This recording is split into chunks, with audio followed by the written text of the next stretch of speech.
Olá, meus queridos do primeiro ano. Vamos iniciar aqui aquela correção atrasadinha, mas ainda dá tempo de vocês fazerem, porque eu acho que eu tô dentro do prazo, né?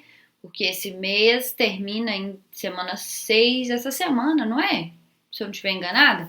Pois é. Então, estamos dentro do prazo, um pouquinho atrasado com relação a muitas pessoas que já lançaram a semana 6 e realmente, gente, é muita coisa. Eu não dei conta. Tá muito apertado de serviço, mas vamos aqui para a correção da semana 5 do PET volume 2 de História, tá bom? E o tema de vocês é as relações mercantis entre o Novo Mundo, África, Ásia e Europa. Esse Novo Mundo aí refere-se à América, né? Porque depois da descoberta da América foi chamado de Novo Mundo a América. E nós vamos ver então essa construção do capitalismo por meio aí das trocas comerciais, né, das trocas de mercadorias e rotas comerciais.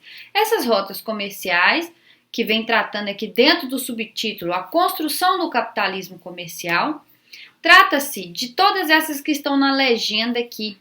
São as rotas terrestres e as rotas marítimas. Tá vendo aqui onde estou passando a setinha, né?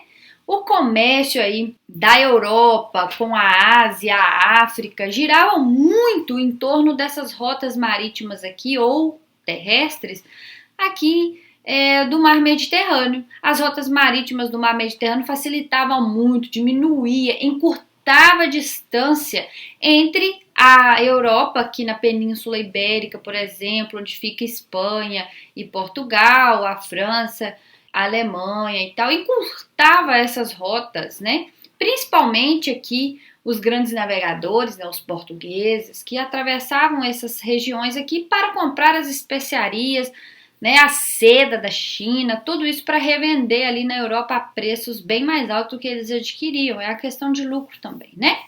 Essas rotas serviam, igual eu destaquei aqui, ó, para interligar as cidades, onde vendiam-se mercadorias europeias e compravam-se mercadorias orientais.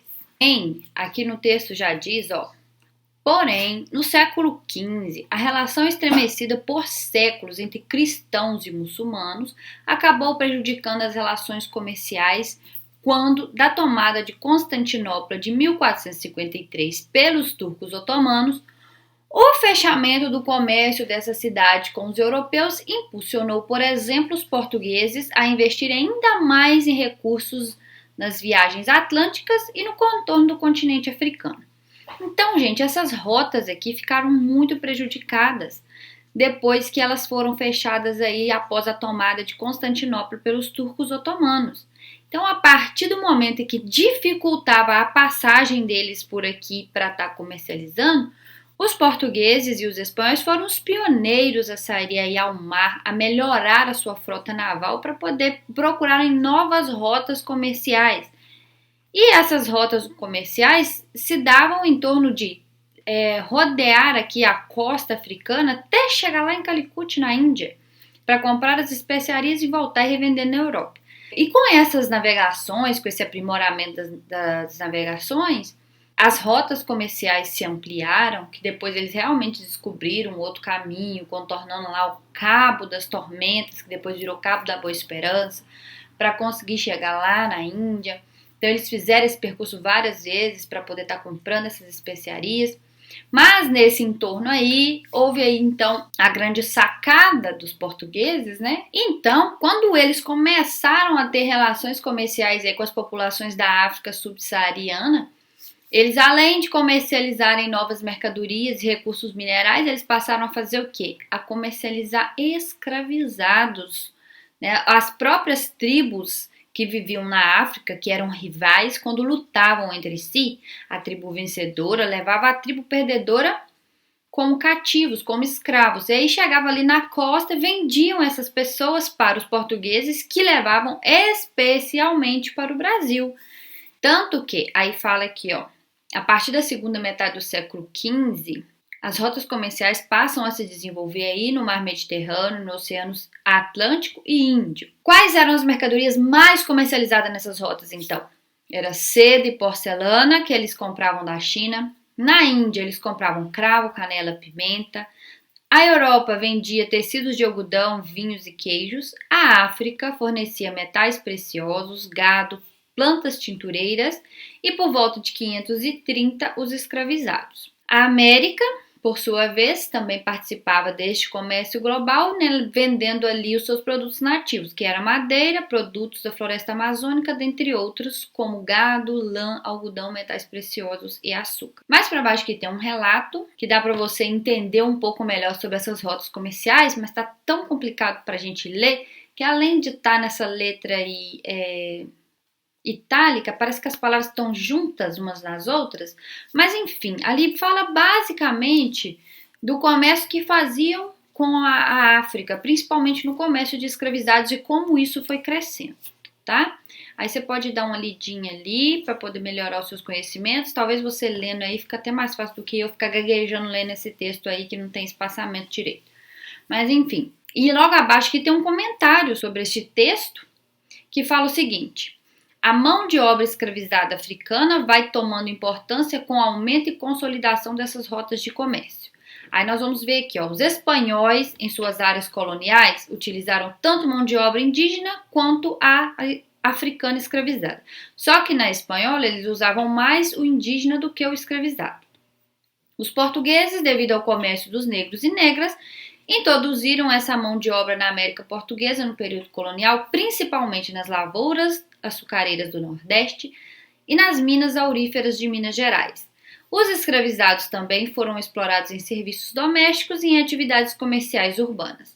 Outras atividades econômicas na colônia, como produtos de subsistência é aquilo que é plantado para o consumo local, pecuária e drogas do sertão, tornando a mão de obra nativa compulsória e ou escravizada. Né? Quando falo em compulsória, está se tratando da mão de obra escravizada.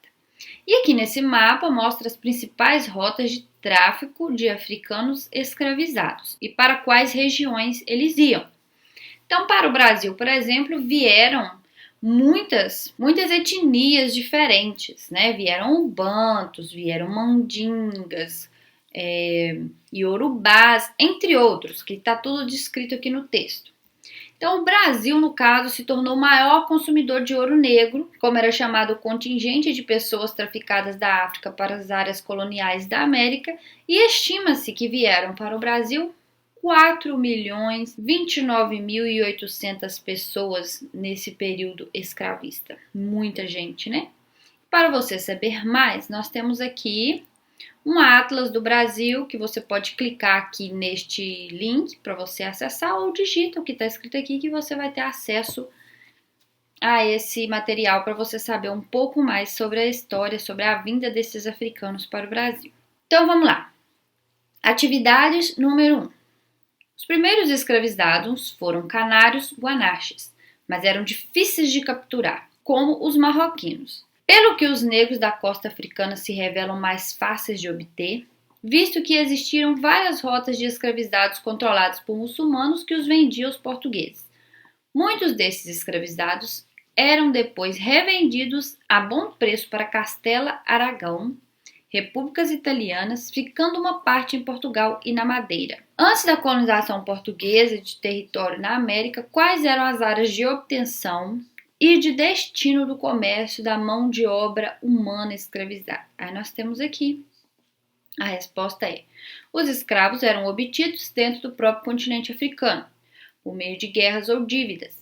Eles eram vendidos principalmente para os reinos cristãos na região do Mediterrâneo e depois o comércio se tornou lucrativo com os portugueses em escala mundial. Bom lembrar a vocês que no continente africano já existia a escravidão praticada lá, mas que nunca foi parecida com essa que foi praticada no Brasil, tá?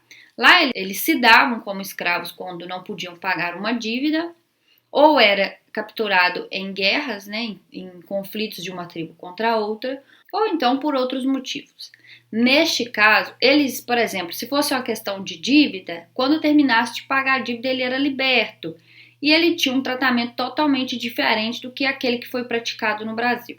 Então, esses próprios negros africanos que vendiam seus conterrâneos, eles aí vendiam, né, para obter lucros, obviamente, porque trocavam, inclusive, às vezes eles, por produtos que eles não tinham na região deles, e faziam um comércio também bastante lucrativo. Para eles, né, não estava fazendo nada demais, nada de mal vendendo um escravo, né? Na verdade, eu imagino na minha cabeça que eles não faziam ideia do que acontecia com essas pessoas quando elas chegavam aí ao seu destino, no caso, principalmente quando começaram a ser transportadas para a América. Enfim, então a resposta fica desse jeito aí que eu já li aí para vocês, ok? Número 2. As pessoas do Rio de Janeiro se fazem transportar em cadeirinhas bem douradas, sustentadas por negros. Esta cadeira é seguida por 1 ou 2 negros domésticos, trajados de librés, mas com os pés nus.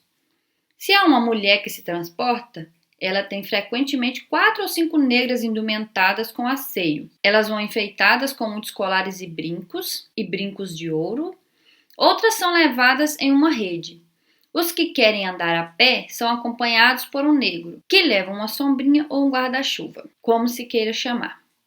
Então, este texto vem perguntar o seguinte: essas práticas relatadas pelo capelão de um navio que ancorou na cidade do Rio de Janeiro em dezembro de 1748 simbolizavam o seguinte aspecto da sociedade colonial. E a resposta correta é a letra B. A utilização de escravizados bem vestidos em atividades degradantes como marca da hierarquia social. Eles colocavam ali os seus escravizados bem vestidos no entorno deles, porém, como trata mesmo no trecho do texto aí, eles estavam às vezes com os pés nus, quer dizer, andando descalços no chão, que é desagradável, né? Tente andar um dia sem chinelo, sem algum calçado para você ver se é legal isso. Mas que eles faziam questão de vesti-los, de colocá-los bem vestidos, mas que deixasse algum traço, alguma marca que mostrasse quem era o superior ali naquele momento, né, naquela hierarquia que estava acontecendo ali, naquela cena que se passavam aos olhos aí deste capelão. Então vamos para o número 3. Mas uma coisa ouso afirmar, porque há muitos testemunhos, é que vi nessa terra de Veraguá, Panamá, maiores indícios de ouro nos primeiros dias que no da Hispaniola, em 4 anos, e que as terras da região não podem ser mais bonitas nem mais bem lavradas. Ali, se quiserem, podem mandar extrair à vontade.